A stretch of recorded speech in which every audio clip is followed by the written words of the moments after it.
What's up, y'all? Welcome back to Faith-Based Outdoors. Today I want to talk about how Christianity is universal but exclusive. So what I mean by universal is that everyone has the opportunity to call on the name of the Lord and has an opportunity to obtain eternal life and get to heaven. The exclusivity of Christianity is that there's only one way and one path to inherit that eternal life and to get to heaven. So today we're going to look at a couple of verses and just talk this idea out of how Christianity is universal but exclusive. So first we're going to take a look at a famous Bible verse that most people have heard of, and that's John 3:16. So John 3:16 is, "For God so loved the world that he gave his one and only Son, that whoever believes in him shall not perish but have eternal life." So in this verse we see the word whoever. Whoever implies that it can be anybody, anywhere in the world, and that you don't have to be a specific bloodline or a specific person in power or whatever. It just can be anybody, anywhere.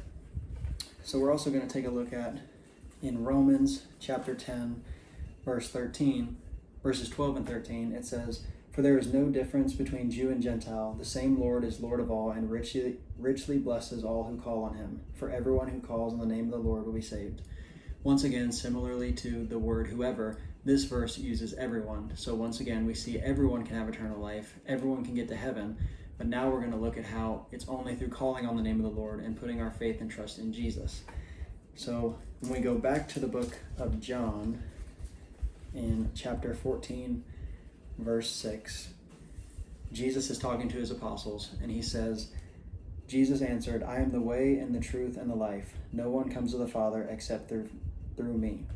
So right here we see the only way to get to heaven and have eternal life is to put our faith and trust in the death, burial, and resurrection of Jesus Christ.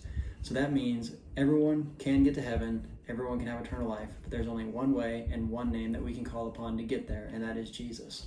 So that means any other spiritual practice or any other religion, they're worshiping false gods, false idols, and that there's only one true God, and that one true God is Jesus. It doesn't matter if you're a good person, it doesn't matter if you treat everyone with love and kindness. It's only through putting our faith and trust in the death, burial, and resurrection of Jesus Christ that we can get to heaven and have eternal life. That's it.